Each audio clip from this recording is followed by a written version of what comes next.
धन्यवाद अध्यक्ष महोदया। आज हमारे राष्ट्रगीत के 150 वर्ष पूरे होने पर हो रही महत्वपूर्ण चर्चा में गर्व के साथ एक भारतीय होने के नाते मैं अपने विचार रखना चाहती हूँ। सदन में इतिहास को तोड़ मरोड़ कर पेश करके फिर से मुस्लिम तुष्टीकरण के नाम पर भारतीय मुसलमानों को कटघरे में खड़े करने की कोशिश की जा रही है। लेकिन मैं सदन में बताना चाहूँगी कि हम भारतीय मुसलमान जिन्ना के आह्वान को ठुकराकर अपने इस प्यारे वतन की मिट्टी के साथ मजबूती से जुड़े रहे।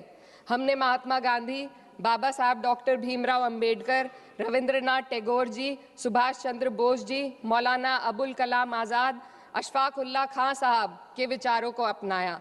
हम भारतीय मुसलमान इंडियंस बाय चॉइस हैं, बाय चांस नहीं। वंदे मातरम के किन छंदों को राष्ट्रगीत के तौर पर अपनाया जाए, यह फैसला सर रविंद्रनाथ टैगोर और सुभाष चंद्र बोस जी जैसे नेताओं के परामर्श के बाद हुआ।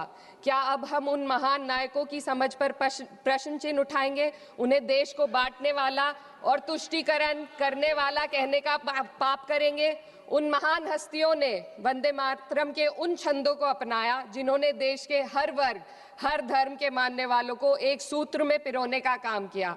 और मैं एक घटना आप लोगों के सामने रखना चाहती हूँ। वर्ष 1998 में उत्तर प्रदेश सरकार के मंत्री रविंदर शुक्ला जी ने स्कूलों में राष्ट्रगीत को गाना अनिवार्य कर दिया था। लेकिन तब के तत्कालीन प्रधानमंत्री अटल बिहारी वाजपेयी जी ने, जो उस समय लखनऊ के दौरे पर थे, उत्तर प्रदेश सरकार के इस फैसले पर नाराजगी जताई और यूपी सरकार ने राष्ट्रगीत को अनिवार्य करने वाले मंत्री को बर्खास्त कर दिया था। अब मैं सत्ता पक्ष से सवाल करना चाहूंगी।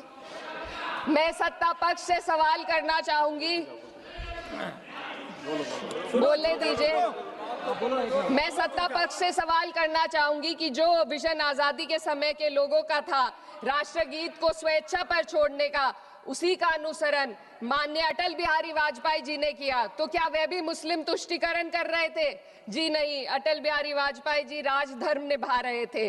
देश में सब धर्मों को एक साथ लाना, सबके जज्बात का एहसास करना ही सबसे बड़ा राष्ट्रवाद है। माननीय अध्यक्ष महोदया, आज हमें वंदे मातरम के असली भाव को समझना जरूरी है। यह गीत तो देश के जल, जंगल, जमीन, हरियाली और निर्मल हवा की वंदना को समर्पित है। यह भारत की जन जन की मंगल कामना करता है कि भारत का हर नागरिक स्वस्थ रहे, सुरक्षित रहे और सम्मान के साथ जी सके। सुजलाम सुफलाम का अर्थ है, सुनिए, ऐसा देश जहां स्वच्छ और पर्याप्त जल हो, जहां नदियां जिंदा हो, बहती हो, जीवन देती हो। अध्यक्ष महोदय, लेकिन अब जरा यमुना का हाल देखिए। दिल्ली प्रदूषण नियंत्रण समिति की 2025 की रिपोर्ट बताती है कि यमुना के कई हिस्सों में बीओडी स्तर 127 mg पर लीटर है तक पहुंच चुका है, जबकि किसी जीवित नदी के लिए ये 3 mg पर लीटर से कम होना चाहिए।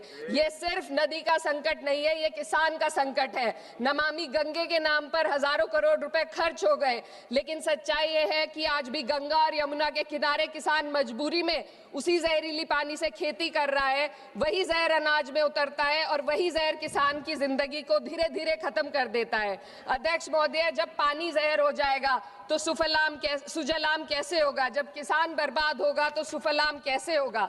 मलयज शीतलम, मलय का अर्थ है मलय पर्वत से बहने वाली ठंडी, सुगंधित, चंदन जैसी हवा जो जीवन देती है, बीमारी नहीं। आज मैं इस सदन से पूछना चाहती हूँ, क्या आज के भारत की हवा मलयज शीतलम है? नहीं अध्यक्ष जी, बस संसद से बाहर कदम रखिए, एक गहरी सांस लीजिए। ये चंदन की महक नहीं, ये जहर है जो आपके हमारे फेफड़ों में उतर रहा है। दुनिया के 20 सबसे प्रदूषित शहरों में से 13 भारत में है। दिल्ली की हवा में सांस लेना मानो रोज 20 सिगरेट पीने जैसा हो। भारत हर साल सर्दियों में जहरीली हवा के प्रकोप में घिर जाता है। AQI गंभीर स्तर पर आ जाता है। ठंडी हवा का सपना अब गैस चेंबर की हकीकत बन चुका है। हम वो देश हैं जहां सरकार प्रकृति पर बने गीत का मान मर्दन तो करती है, पर उसी प्रकृति, जंगल, हवा, पेड़ को बचाने वाले कानूनों को धीरे धीरे खुद ही खत्म कर रही है। ये है आज के हमारे मलयज शीतलम की अफसोसजनक सच्चाई। अगर हम हवा को साफ नहीं कर पाए तो न सुजलाम बचेगा न सुफलाम बचेगा। माननीय अध्यक्ष महोदया, सस्य श्यामलम का अर्थ है ऐसा देश जहां उपजाऊ जमीन हो, जहां खेत फसल से भरे हो और किसान कर्ज और निराशा में न डूबा हो।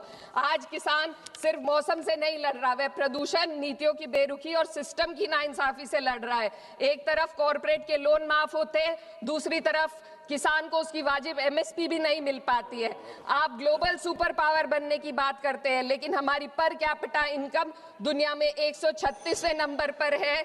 हम अपने छोटे पड़ोसी देश से भी पीछे हैं। हमारे लोग $2,500 तक भी नहीं कमा पा रहे एक साल में, और जिन अरबपतियों की ये रक्षा करते हैं वो इतना पैसा एक सेकंड में कमा लेते हैं। आज वंदे मातरम को बुनियाद बनाकर राजनीति की जा रही है, लेकिन जमीन पर जंगल पूंजीपतियों को सौंपी जा रही है। आदिवासियों को उनके घरों से उजाड़ा जा रहा है। मातरम में जो मात्रा माता है वे सिर्फ मातृभूमि की वंदना नहीं, वे इस धरती की हर नारी, वे इस देश की हर बेटी, हर महिला के सम्मान की बात भी करता है। लेकिन आंकड़े अगर आप देखेंगे, एनसीआरबी की हाल की रिपोर्ट के अनुसार, मैम जसवंत के अनुसार देश में हर वर्ष लगभग 30,000 से अधिक बलात्कार हो रहे हैं। यानी एक दिन में 80 से अधिक महिलाएं यौन हिंसा का शिकार होती हैं, और ये सिर्फ दर्ज मामले हैं। जब जम्मू कश्मीर की एक बच्ची हिंसक अत्याचार का शिकार होती है, जब सत्ता से जुड़े लोगों पर आरोप लगते हैं और कार्रवाई वर्षों लटक जाती है, जब उन्नाव की पीड़िता लखनऊ के दरबार में इंसाफ को लेकर अपनी जान देने पर आमादा होती है, जब बिल्किस बानो के अपराधियों का सरकार के लोग द्वारा स्वागत किया जाता है, तो ये घटनाएं वंदे मातरम की आत्मा पर चोट पहुंचाती है। मैं अध्यक्ष महोदया बस यही कहना चाहती हूँ अपनी बात को अंत में रखते हुए कि वंदे मातरम सिर्फ अतीत की ललकार नहीं, ये वर्तमान की जिम्मेदारी है। ये आत्म मंथन की घड़ी है। यही समय है कि हम वंदे मातरम को सिर्फ नारा नहीं, नीति और जिम्मेदारी बनाए। और अपने जज्बात को मैं आलमा इकबाल साहब के तराना हिंद के साथ इस सदन में रखना चाहती हूँ कि सारे जहां से अच्छा हिंदुस्तान हमारा, हम बुलबुले हैं इसके, ये गुलसिता हमारा, मजहब नहीं सिखाता आपस में बैर रखना, हिंदी है हम, वतन है हिंदुस्तान हमारा। श्रीमती लवली आनंद।